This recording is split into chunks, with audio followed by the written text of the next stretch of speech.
Muy bien, queridos, estamos una vez más esta noche aquí para estudiar la palabra de Dios.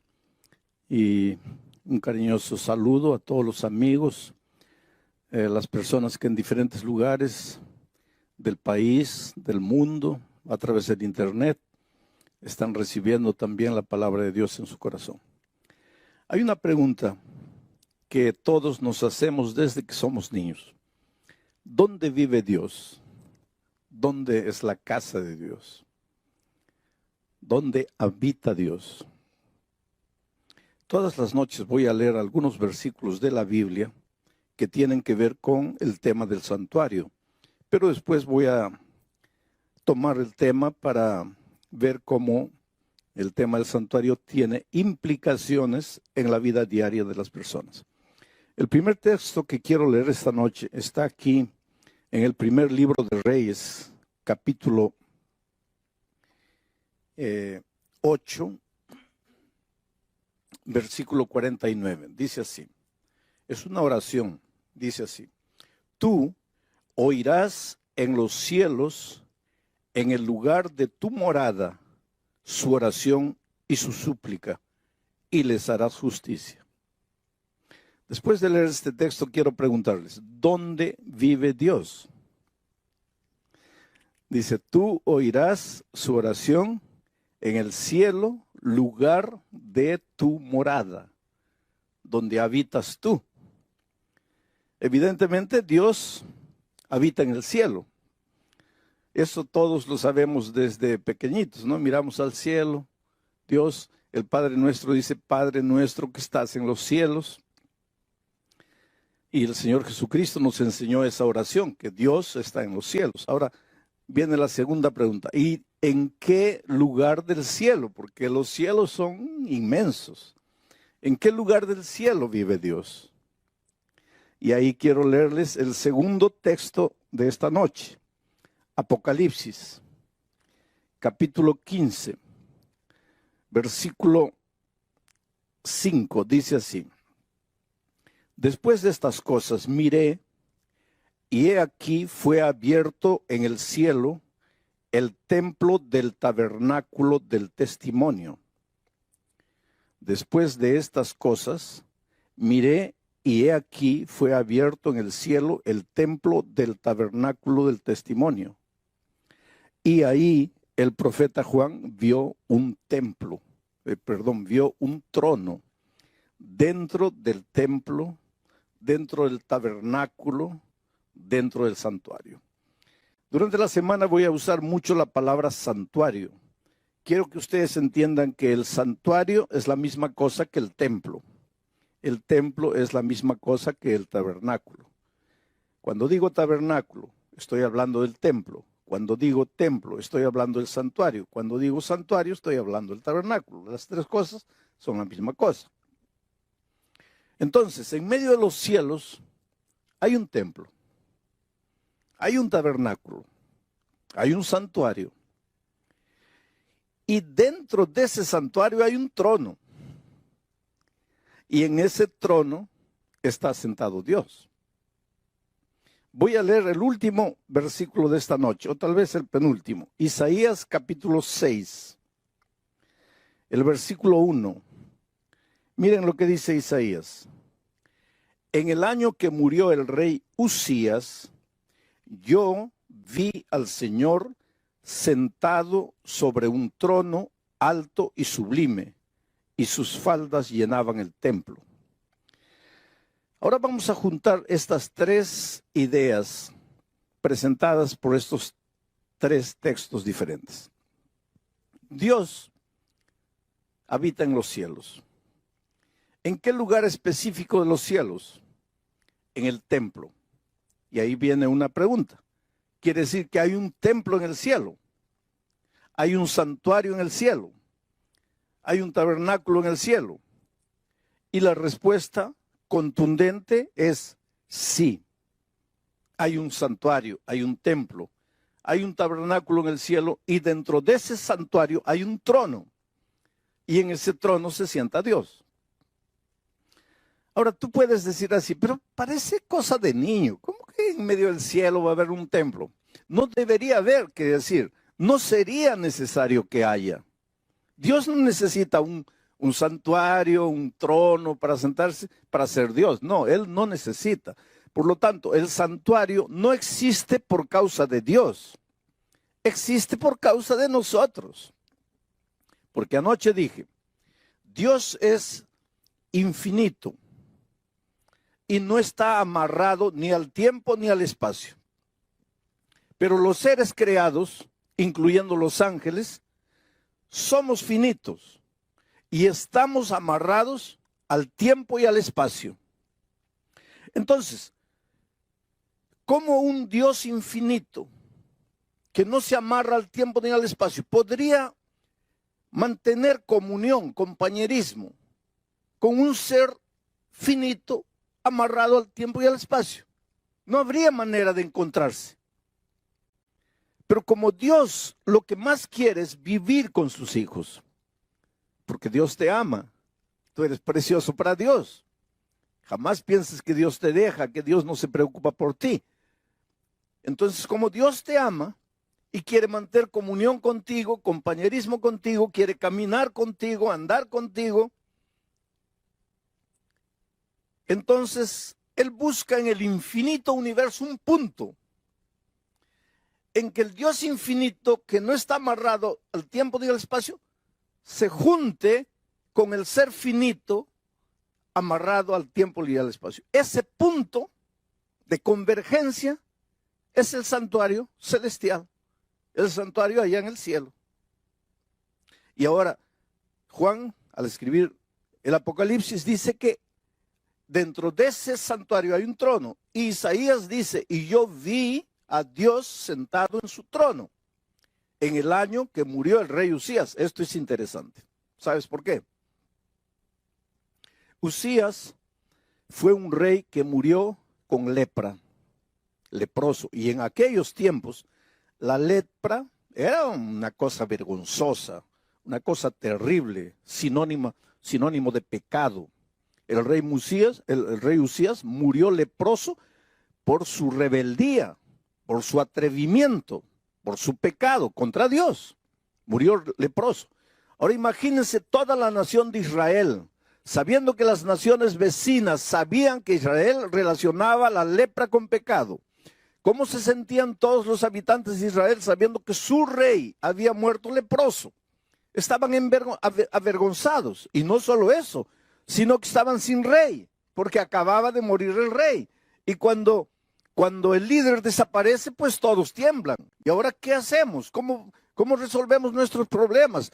Y en esos momentos ya los ejércitos enemigos estaban preparándose para invadir Israel. Y ahora no había rey. Estaban desesperados. Y mire, en esas circunstancias de desesperación, de vergüenza, de incapacidad, de impotencia del ser humano, Isaías dice, yo vi a Dios sentado en el trono. Esto es interesante. Porque aunque las cosas en esta tierra parece que van a deshacerse, aunque parezcan las cosas en esta tierra que no funcionan, aunque parezca que todo se está viniendo para abajo, hay un Dios sentado en el trono. Y el trono simboliza control. Quiere decir, Dios nunca pierde el control de las cosas. Dios nunca pierde el control de la situación. Para ti, desde el punto de vista humano, puede ser, mi hogar ya no tiene salida, está todo acabado, está todo perdido. Y nosotros los seres humanos constantemente usamos esa expresión, ahora ya está todo perdido, ahora ya está todo acabado. Y muchas veces pensamos que la única salida es la muerte. O entonces la única salida es huir, escaparse, correr, esconderse. Pero cuando en alguna circunstancia de tu vida, en la vida financiera, en la vida profesional, en la vida familiar, donde sea, en algún momento de tu vida, tú sientas como que estás perdiendo el control de la situación, tú sientas como que las cosas se te vienen abajo, tú sientas como que no hay solución para nada, recuérdate que Dios siempre está en el trono. Dios siempre está en el control de las cosas. Por lo menos, por lo tanto, no te desesperes. Querido, si en este momento tú estás viviendo ahí el momento más terrible de tu vida. No ves luz, no ves salida, todo es oscuridad. Y por casualidad o porque un amigo te invitó, prendiste la televisión o prendiste el internet. Y en este momento la palabra de Dios está llegando, pero tú estás escuchando y casi no entiendes nada porque solo estás pensando en tu drama, en la situación terrible que parece que no tiene solución. Recuérdate, para ti todas las cosas pueden estar confusas aquí en la tierra, pero hay un Dios en el cielo que tiene el control de las cosas y ese Dios es tu Padre. Y ese Dios te ama. Y para ese Dios tú eres importante. Y Él no va a dejar que las cosas te destruyan en esta tierra. Solo tienes que levantar los ojos al cielo. Solo tienes que reconocer que hay un Dios en los cielos. Porque hay una cosa interesante con nosotros, los hombres. Cuando todo va bien, no miramos al cielo. Mi padre durante 34 años recibió la palabra de Dios, y siempre dijo, no, no, no, y fue esquivando, hasta que un día un cáncer tocó su vida. Y en el dolor, en la enfermedad, abrió el corazón a Jesús y se entregó a Él. Yo tuve la bendición, la alegría de bautizar a mi propio padre. Antes de su bautismo, él me dijo una cosa impresionante. Me dijo, mira hijo, cuando yo estaba bien de salud, cuando estaba en pie, cuando podía andar, caminar, yo solo miraba en el plano horizontal, o sea, lo que está en esta tierra. Pero cuando quedé con cáncer, caí a la cama. Y ahí, aunque no quería, tenía que mirar al cielo. Interesante, ¿no? Cuando todo va bien, ¿para qué Dios? Cuando todo va bien, Dios pasa a un segundo plano. Pero hay momentos en la vida en que las cosas parecen que se escapan de tu control. Tú te esfuerzas, luchas y no, se te va. No puedes. Llegas a la conclusión que como ser humano no puedes. En esos momentos recuerda que Dios está en el trono y que Dios está en el control de todo. Ahora vengo al cuarto texto de la Biblia y aquí voy a detenerme porque este es el centro de mi mensaje para esta noche. Y es Romanos 6:23. Y esto, tal vez tú te preguntes qué tiene que ver con el tema del santuario, pero es justamente a partir de aquí que nace la importancia del santuario. Romanos capítulo 6, versículo 23. Dice así, porque la paga del pecado es la muerte, mas la dádiva de Dios es vida eterna en Cristo Jesús, Señor nuestro. Hay muchos pensamientos en este texto. Yo me voy a detener en un solo pensamiento. Mira, porque la paga del pecado. Primer pensamiento que podríamos analizar, ¿qué es el pecado? Y anoche ya lo dijimos. La gente confunde pecado con acto pecaminoso. Acto pecaminoso es robar, matar, mentir, codiciar. Esos son actos pecaminosos. Los actos pecaminosos aparecen en la vida de un ser humano porque está en pecado. ¿Y qué es pecado? Pecado es separarse de Dios. Todo lo que necesitas para ser un pecador es separarte de Dios. Separarte de Jesús, que es la justicia.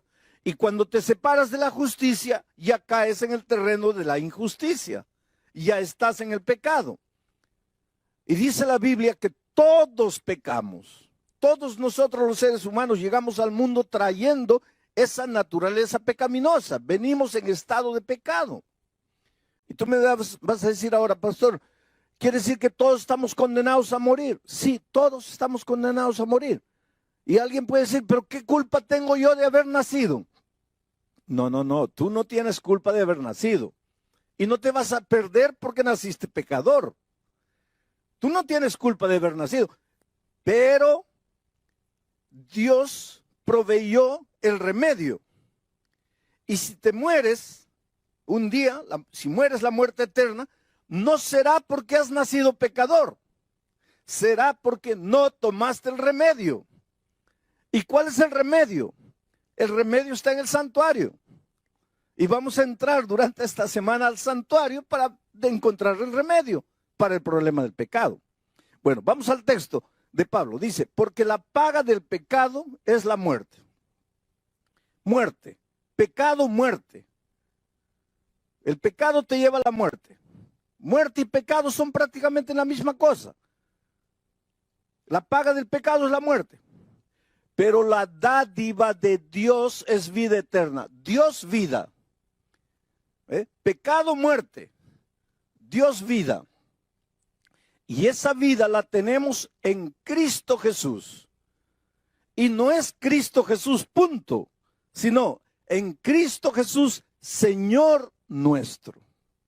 Ese es el asunto y ahí vamos a concentrarnos esta noche para entender la importancia del tema del santuario que vamos a ir trabajando durante la semana. Mucha gente tiene una idea equivocada de la muerte como paga del pecado. Tal vez porque nosotros tenemos una frase que dice así: el que la hace la paga. Entonces de ahí, de esa frase, el que la hace la paga, en nuestra mente surge: si peco, Dios me mata. Si peco, Dios me da la muerte. Si peco, Dios me castiga con la muerte. Porque el que la hace, la paga. Y ahora viene Pablo y dice: porque la paga del pecado es la muerte. Entonces mucha gente vive con miedo de Dios. Y mucha gente vive con miedo de pecar. Porque dice: si peco, muero, porque el que la hace, la paga. Si desobedezco, muero, porque la paga del pecado es la muerte. Pero no tienen una idea correcta de Dios. Entonces mucha gente piensa así: Dios es un Dios que está allá, y ahora yo dije que está sentado en su trono. Entonces mucha gente piensa: Dios está sentado en su trono con la muerte en la mano. A ver, ¿quién peca allá en la tierra? Al que pecó, muerte. Pecó, muerte. Se equivocó, muerte. Porque la paga del pecado es la muerte. Pero eso no es verdad. En primer lugar, hay que entender que Pablo no hablaba español. Pablo hablaba griego. Y cuando Pablo escribió la epístola a los romanos, no la escribió en español, la escribió en griego. Y fue necesario que la Biblia fuese traducida de los idiomas originales al español para que nosotros que no hablamos griego podamos entender. Y el griego es un idioma abundante. Por ejemplo, para la palabra amor, en griego hay 5 palabras diferentes. Pero en español, para la palabra amor, solo tenemos 1. Por eso nosotros, el ser humano, ama a la esposa, ama la comida, ama al gato, ama al loro, ama todo, porque solo tenemos la palabra amor. Pero en griego no, en griego para amor a Dios es una palabra, amor a la esposa es otra palabra, amor al hijo es otra palabra, amor entre hermanos es otra palabra, porque el griego es un idioma abundante. Entonces, mira, esta palabra, porque la paga del pecado es la muerte, podría ser traducida como: porque el resultado del pecado es la muerte. O como: porque la consecuencia del pecado es la muerte. A mí me gusta la traducción que presenta este texto así: porque el resultado del pecado es la muerte. El resultado del pecado es la muerte. Porque si tú piensas así, porque la paga del pecado es la muerte, ¿qué vas a pensar? Que la muerte es un castigo divino. Pero si tú ves el texto como el resultado del pecado, la muerte, no tiene nada que ver Dios con la muerte. Y ahora quiero que entiendas una cosa. Mira, Dios es vida. Dios no es muerte. Jesucristo dijo: yo soy el camino, la verdad y la vida. Jesús es la vida. Él dijo: yo he venido para que todos tengan vida y la tengan en abundancia. Juan dice: el que tiene al Hijo tiene la vida. El que no tiene al Hijo de Dios no tiene la vida. Por lo tanto, aquí está Jesucristo. Y este es el territorio de la vida. ¿Ah? Aquí del otro lado está el Señor de la muerte, el enemigo de Jesús. Y aquí está el territorio de la muerte. Vida y muerte no pueden andar juntas. Porque ¿qué cosa es la muerte? La ausencia de la vida. ¿Y qué es la vida? La ausencia de la muerte. Donde hay muerte no hay vida. Si Cristo es vida, si Dios es vida, ¿cómo te va a dar la muerte? Para darte la muerte, Él tendría que tener muerte. Pero Él es Dios, vida. En la vida no hay muerte. ¿Cómo es que te va a dar la muerte? ¿Cómo es que te va a castigar con la muerte? Porque para darte alguna cosa, Él tendría que tenerla. Pero Él es vida, Él no tiene muerte. Entonces, ¿qué es lo que está diciendo Pablo cuando dice, porque la consecuencia del pecado es la muerte? Porque el resultado del pecado es la muerte. Lo que él está diciendo es lo siguiente, que si tú estás en Cristo, estás en la vida, estás vivo, porque estás en el territorio de la vida, porque Cristo es vida. Pero si Jesús es la vida y yo me separo de Jesús, ¿de quién me estoy separando? De la vida. Y al separarme de la vida estoy entrando al territorio de la muerte. Este es territorio de muerte. Mira, no muero, cuidado, no muero. Yo siempre digo, ojalá muriera. Porque si muriera, pues ya se acabó el dolor, se acabó el sufrimiento, se acabó la tristeza, se acabó la miseria, se acabó todo, porque el que muere ya no sabe nada. Los muertos no saben nada, dice Eclesiastés. Pero el asunto es que cuando me separo de Jesucristo, entro al territorio de la muerte, pero no muero, sigo respirando, sigo viviendo, sigo comiendo, sigo trabajando, sigo vendiendo, sigo entrando, sigo saliendo. Solo que la vida ya no es más vida. Porque para tener vida, solo en Cristo, porque Él es la vida.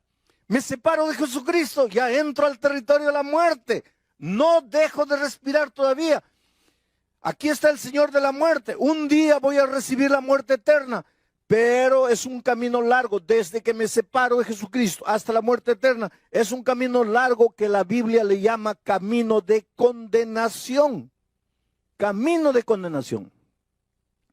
En este camino voy muriendo lentamente. En este camino suceden dos cosas. Mira, la primera, el diablo te puede quitar todo.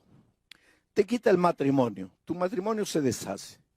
Te quitan los hijos, los mete en las drogas, en los vicios, en la promiscuidad. Te quita la vida financiera, te hunde en las deudas. Y al hundirte en las deudas no sabes qué hacer de dinero, te metes a robar. Por lo tanto, te quitan los valores, te quitan los principios.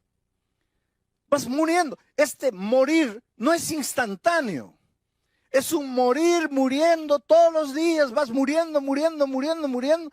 Hasta que llega un momento que dices, Dios mío, ¿para qué estoy en esta tierra? ¿Para qué vine al mundo? ¿Para qué estoy aquí? Mejor me muriera. Pues que estás en el territorio de la muerte. Esa es una de las cosas que te puede suceder en el territorio de la muerte. La otra cosa es que el diablo te puede dar todo. Te da dinero, te da poder, te da fama, te da una mansión, te da un auto nuevo, te da todo. Pero no te da paz. Porque el diablo para darte paz tendría que tener paz y él no tiene paz. Entonces no te puede dar paz.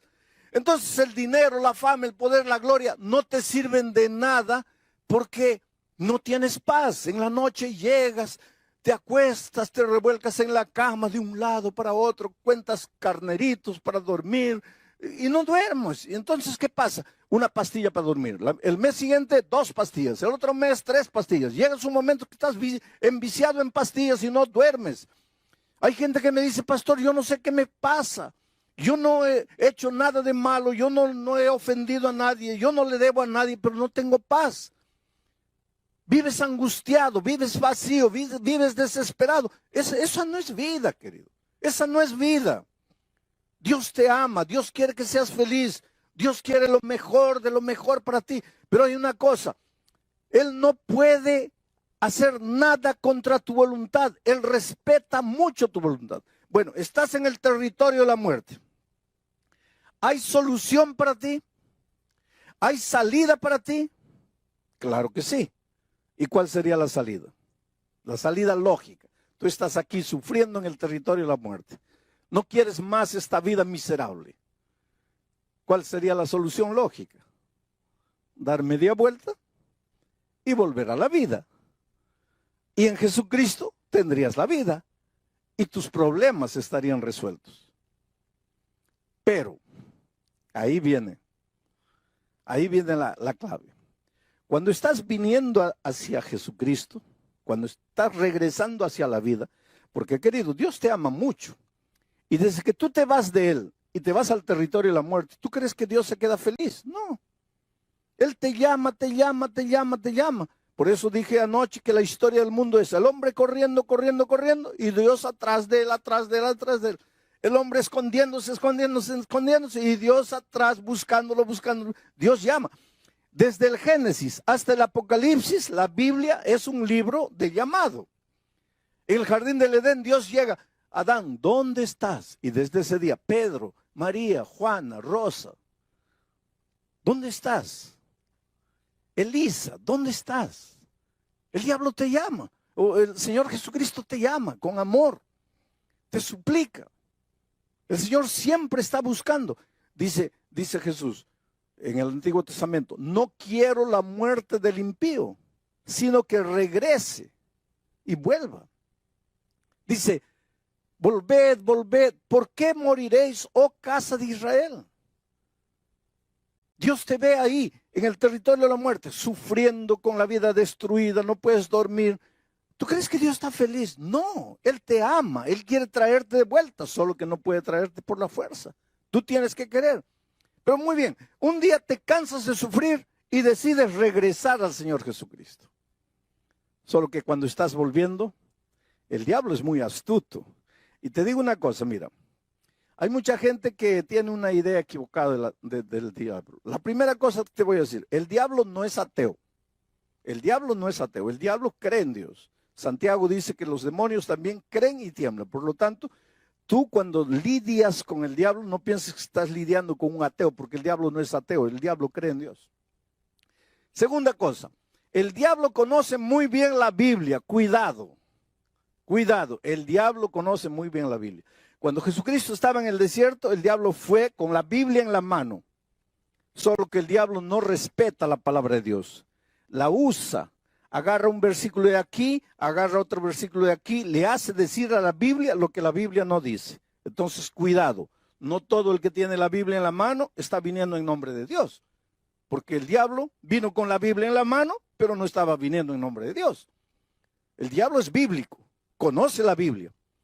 Y como conoce la Biblia, cuando tú estás regresando al Señor Jesucristo, el diablo le dice a Jesús, prácticamente, voy a tratar de decirlo así para que ustedes entiendan, hey, Señor Jesucristo, ¿lo vas a recibir a este miserable pecador, lo vas a recibir de vuelta? Y Jesús dice, sí, claro. ¿Y por qué lo vas a recibir? Porque yo lo amo. Pero este no ha pecado, sí, ha pecado. ¿Se ha ido de ti? Sí. ¿Ha entrado al territorio de la muerte? Sí. ¿Y qué dice Romanos 6:23? Porque la paga del pecado es la muerte. ¿Y este pecó o no pecó? Sí. ¿Y si pecó, tiene que morir? Porque la paga del pecado es la muerte. Y ahora él está viniendo y tú lo vas a recibir de vuelta. No. Mira, si tú lo recibes de vuelta, quiere decir que tu palabra es mentira. Quiere decir que tu palabra no es eterna. Quiere decir que tú no cumples tu palabra. Por lo tanto, no lo puedes recibir de vuelta. Mira la situación en que nosotros colocamos a Dios. Porque Él te ama, querido. Él quiere traerte de vuelta. ¿Sabes que el Señor Jesucristo quiere entrar en tu vida y colocar en orden todo el desorden interior? Porque una de las cosas que el pecado hace es desordena el mundo interior. Desordena las emociones, los sentimientos. ¿Cómo puedes entender que un hombre que dice que ama a su esposa la golpea? ¿Cómo puedes? ¿Cómo puedes entender que un hombre que dice que ama a su hija abusa de ella? ¿Cómo puedes? ¿Cómo puedes entender que un hombre que dice que ama a su familia gasta el dinero en bebida, en vicios? ¿Cómo puedes? Es que cuando el pecado entra en tu vida, o cuando tú entras al territorio del pecado, cuando caes en la mano del enemigo de Dios, Él desordena tus sentimientos. Tú no te das cuenta de lo que estás haciendo, pero te estás destruyendo a ti y estás destruyendo a las personas que más amas. Entonces, El Señor quiere ordenar tu vida, quiere calmar tus sentimientos, quiere enseñarte el camino de la verdad, el camino de la felicidad. Solo que tú estás metido en un problema porque has pecado, te has venido aquí y ahora el diablo dice, no, Señor, si se ha venido, tiene que morir. Pues ahí entra la persona maravillosa de Jesucristo.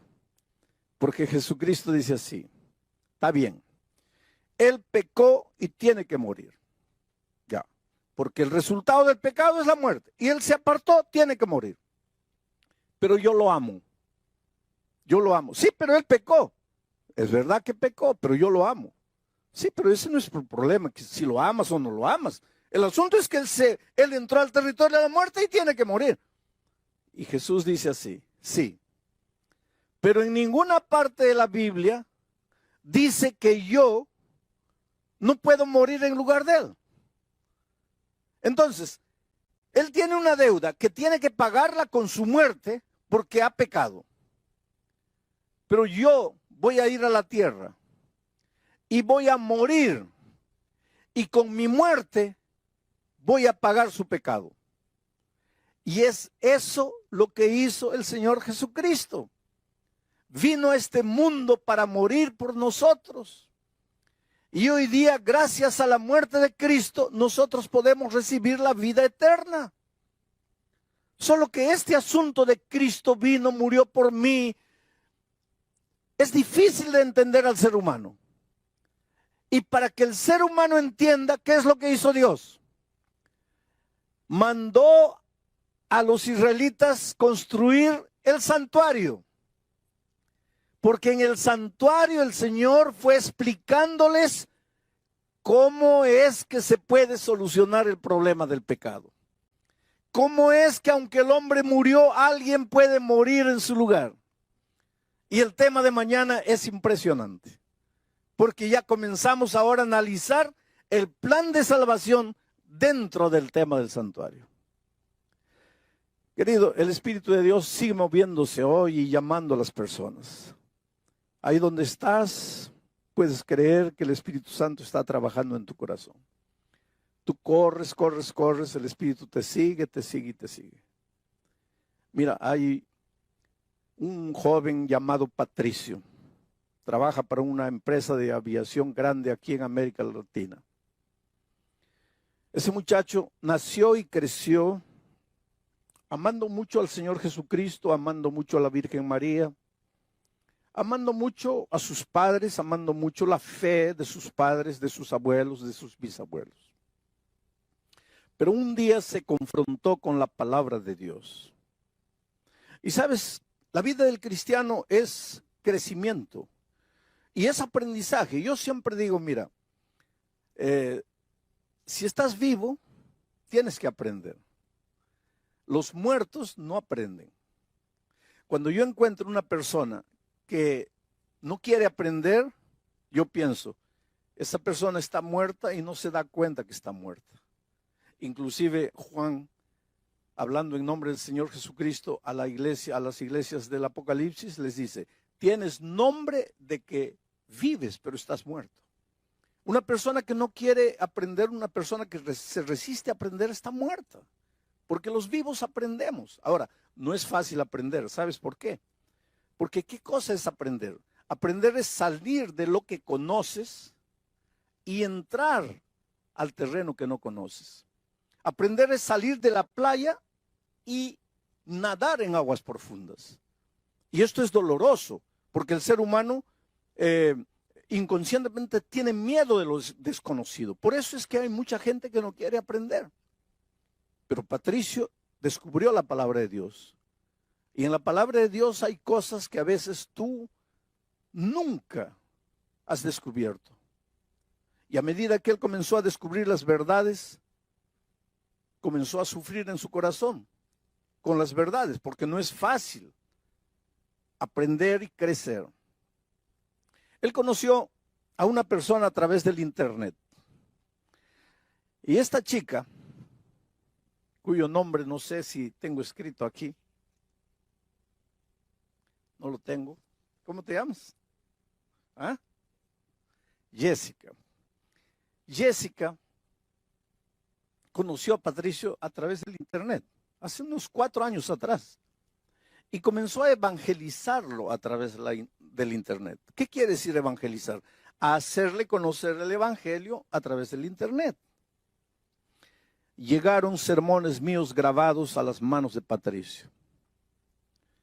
El Espíritu de Dios usó esos sermones para tocar el corazón de él. Mas los estudios que por internet Jessica le daba, llegó un momento en que él sufría. Ayer Patricio estaba en Santiago de Chile, escuchando el mensaje a través del internet. Después del mensaje, él asistió a las preguntas y respuestas de entrevistas que me hacen después del mensaje. Y en una de esas respuestas, o en una de esas preguntas me preguntaron, ¿cuál es el lugar de los sentimientos en la vida cristiana? Porque Patricio estaba sufriendo. Él decía, mi cabeza ya entendió el mensaje, pero es que mi corazón todavía no siente. Mi cabeza ya comprendió todo. Yo racionalmente sé que este es el camino que Dios quiere para mí, que yo debería bautizarme y nacer de nuevo, pero mi corazón no siente. Y anoche yo en la respuesta dije, mire, no le hagas mucho caso a tus sentimientos, porque después de la entrada del pecado al mundo, los sentimientos son a veces engañadores. Y esa fue la respuesta que Patricio necesitaba en su vida. ¿Sabes que Patricio tomó esta mañana el avión de Santiago de Chile y se vino para aquí a Lima? Y acaba de llegar. Y Patricio en este momento entra al tanque del bautismo para sellar su pacto de amor con Cristo. Para decirle, Señor Jesucristo, yo acepto tu amor, yo acepto lo que hiciste por mí en la cruz del Calvario. Yo me entrego aquí, a ti. Y ahí está Patricio. En este momento, Patricio, quiero que me mires así. Tu vida ha sido una vida de búsqueda. Eres un hombre sincero, eres un hombre honesto. Encontraste la palabra de Dios. Sufriste al principio con las verdades que descubrías. Pero tu honestidad, tu sinceridad te llevó a aceptar el mensaje. Hasta anoche habías aceptado todo racionalmente, pero tú dices, mi corazón no sentía. Sin embargo, Dios usó el programa de anoche para llegar a tu corazón y mostrarte que las decisiones no se toman necesariamente llevado por las emociones, sino por las convicciones que el Espíritu coloca en la mente de la persona. Y tomaste el avión y viniste aquí. En este momento tu corazón está alegre y triste. Alegre porque estás naciendo de nuevo. Medio triste porque yo sé que en el fondo hubieras querido que tu madre mirara tu bautismo. Pero tu madre todavía no tiene condiciones de entender lo que tú estás haciendo. Y tú, para ahorrar el sufrimiento, no le dijiste que estás aquí para bautizarte. Pero este es un día extraordinario. Toda tu vida pasada queda borrada. Y para que de aquí para adelante vivas una vida victoriosa en Cristo, por tu fe, el pastor Bill Quispe, como ministro del Evangelio, por el mandato divino, te bautiza en nombre del Padre, del Hijo y del Espíritu Santo. Amén.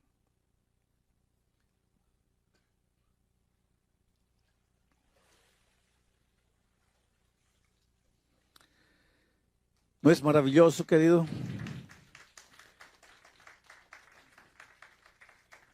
Qué escena linda, ¿no es cierto? Tú sabes cómo es emocionante saber que cuando naciste recibiste una hoja en blanco de Dios para escribir una historia. Y a veces a lo largo de la vida llenaste esa hoja blanca de garabatos.